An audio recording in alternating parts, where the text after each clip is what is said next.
Following from the last video, we're going to continue with the installation, and we're going to put in all the various beams, including the necessary knees and the various parts that make up the structure of the forecastle.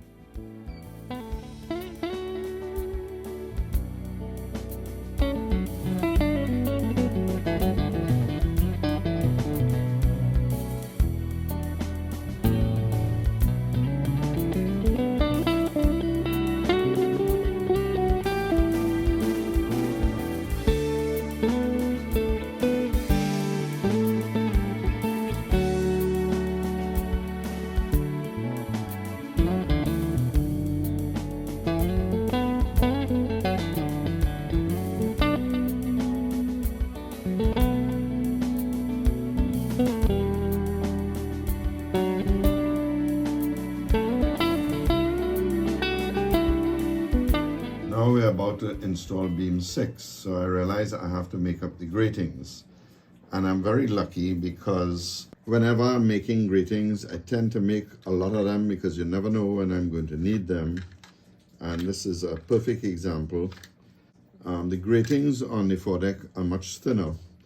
So I have a series of them already made up, so I don't need to go through that with you before. And what I will do is put a link to the video on how I make up these gratings or grills.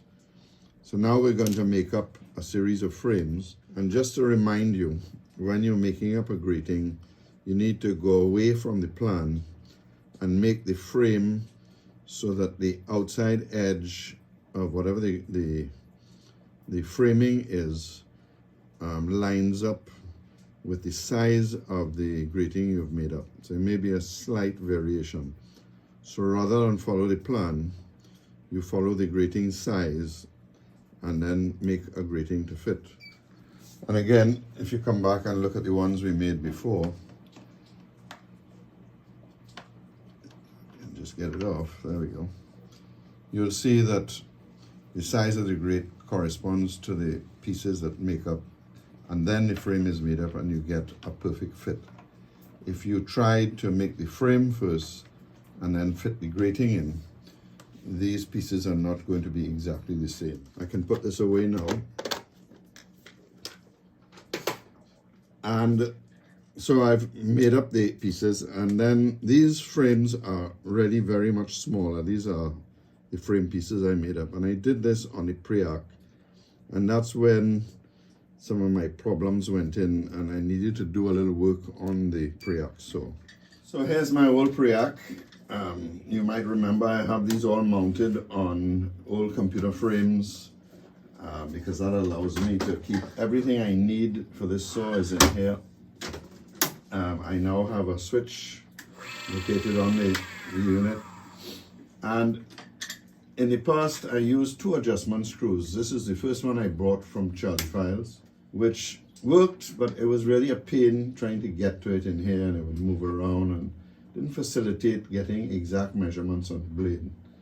The second one came later on, and this worked pretty good, except over time, I'm not sure whether it's the screw or the thread, but it's got very slack, and the vibration on the saw causes this to come down, and I end up getting different heights. So when you're working with a small piece like this one here, and I want to run this around, if this height changes, it'll become, well, it becomes a problem. And I went on and I found a gentleman, what was his name? Bill Hudson. And Bill, like me, has made up a number of different ways of adjusting the Preac. And I saw he did an interesting one with a scientific jack. He had a very small one. I tried to find that one. I couldn't find that one. It's half the size of this. But this one works fine. And if you zoom in here, you can see that as you turn it, the blade goes up. Of course, for the blade to come down, I need to pull it down. I may eventually put a spring on this or push it down, but this really works fantastic. And I can park these away. I'm sure I'll find a use for them sometime. But this really It's very stable and it stays up. And no matter how much this shakes, this won't go down. So I get the exact measurement here. So just to show you, measurement is flat down, there's nothing here. And we go up. And that's the full extension of the blade.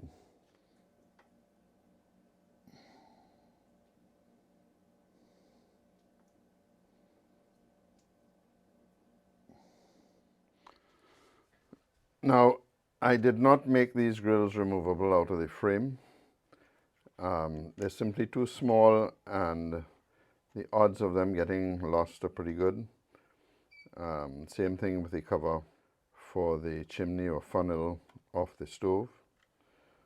So I now put these in permanently, and I also need to locate the first of the cannons because it's going to be very difficult to do this after obviously we've closed it up. So I'm going to install these two cannons now.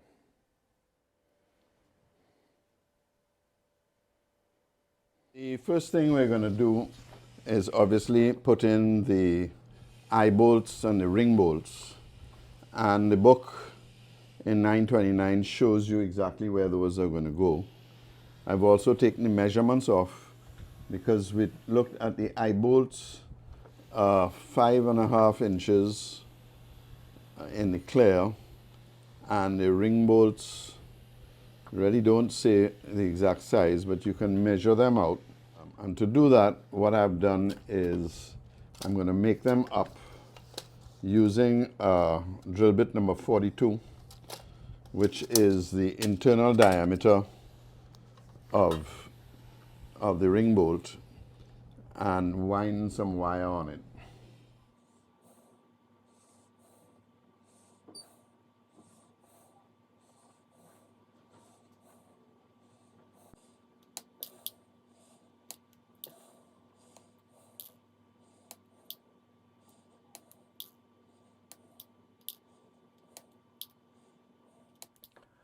So once they're cut out, the next thing we need to do is blacken them. In the past, I had used Jack's Pewter Black, and I really did a shitty job. The parts would never hold that nice deep black look that we were trying to achieve. And I didn't realize I was blaming the product, but in fact, it was that I wasn't cleaning the parts. So blackening is very much like soldering. If you want the thing to take, you have to clean it absolutely. No oil from your hands and no dirt on the pieces. I find whenever I'm doing a task and there's an opportunity to do, in this case, a whole series of different size rings, and then of course to blacken them all, I might as well do it all at the same time. So I've filled up my little box I have 3 different sizes of rings. In fact, I even have 4, but these are really mass hoops. And lots of pins, eyes to put on the model. And then of course I've blackened all of them so that it's all ready, so that now when I go to do anything requiring a ring, I think I have the 4 different sizes that I'll need. Again, I'm not going to go through putting the actual rings in place. It's a relatively straightforward, simple job. But it's done and it's in place. And just to let it dry, and then I'll rig the line. And then there's the question of whether I should stick the cannon in. And I think these two, I'm not going to take the chance. I'm actually going to put a pin in one of the wheels, so I'll place it, and I'll put a little bit of PVA glue on the 4 wheels and then pin it in place, because you never know what abuse it's going to get. And I want to make sure, since this is going to be inaccessible in the future, that this can't move. So it definitely will be pinned in place. Now to drill these holes, you have 2 choices. You can use, this is the old Dremel, which is just about getting in here. And it'll be a slightly angled hole, but it won't matter. Or if you're lucky enough like I am to have the turbo cover, it'll fit right down inside and let you get to a nice correct angle to drill the holes, but you need a very fine bit.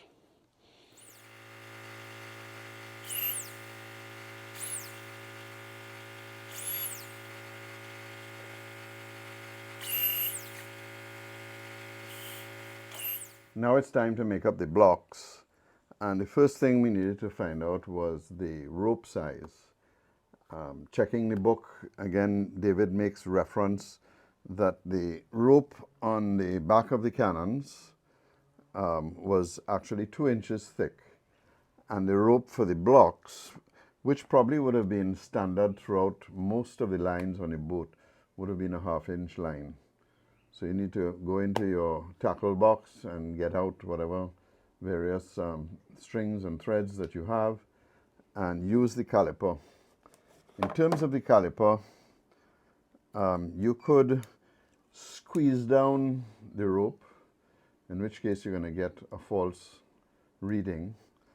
And unlike many of the modelers, I don't think the measurement has to be exact. It just needs to be approximate. So when I'm putting the rope through the caliper, I actually hold it in the center of the vernier caliper and just hold it gently. And that gives me the size of the rope. In this case, this is a 2-inch rope. And in the case of the block and tackles, you're going to find I'm going to use 1/2 inch rope throughout most of the model unless something else is specified. There's so many videos online that show you how to make up these blocks, so I'm not going to really go through that with you. I will go through some of the challenges that I had, and the first one was these were some photo etch hooks that clearly were out of scale. The blocks, David says, are between 5 and 6 inches. So these are really my smallest blocks, and I spent time cleaning them up. And then I had to make a hook, which I did with some very fine eyes that I had. And I've made up all 6 eyes. The most important thing that you do when you make up the eyes and you tie the knots to make it nice and clean, is I will use diluted PVA, watered down PVA, and hang them so that the block and hook are going to actually fall correctly. And then, of course, I cut them off. In the case of the cannons, I've seen where they are wrapped over the top or over the bottom. So I'm not sure that there's a defined or correct way, and I don't have Steele's book to check it. But certainly, again, I lock these in place with diluted PVA.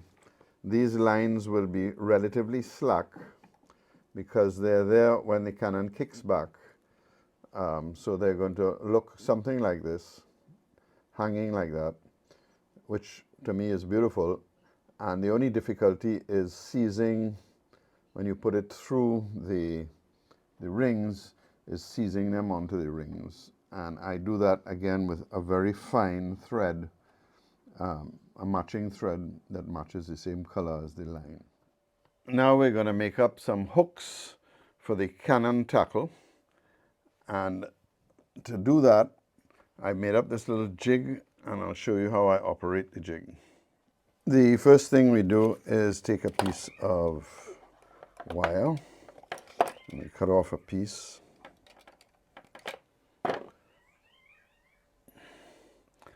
And then we just give it a quick bend and put it on this little jig that I have made up and pull it together flat and very much up against the pin. So it's real tight here.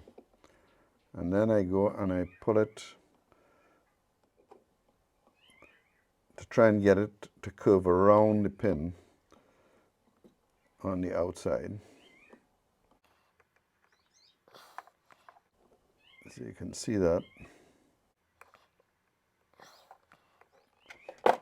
It's pretty good there, but I'm just going to give it a little pull tighter in using this cutters.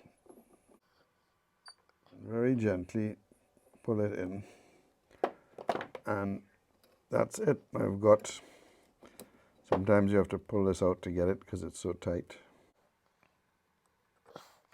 So I've got a little ring there, and we just need to tighten it back up. Now I'm going to cut off, in this case, this side.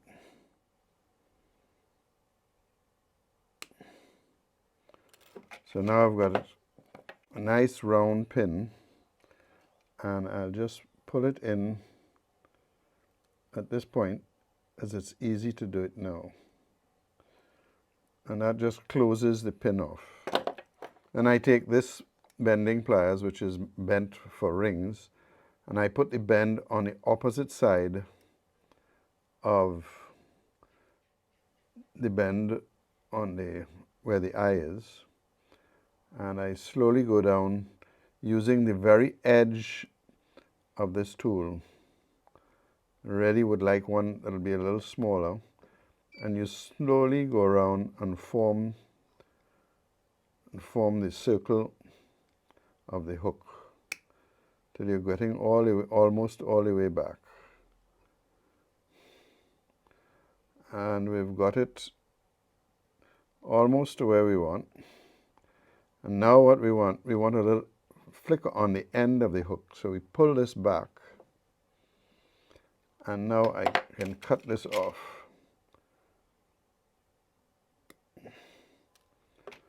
And again, flatten it back out. And there you have a hook. The little eye for the rope to go through, half-inch rope will go through that, and there's a little hook. If the hook is too prominent, you can cut it back or sand it back. And these are the ones that were photo etched. Again, a little more sophisticated, but this is scratch built, this is purchased.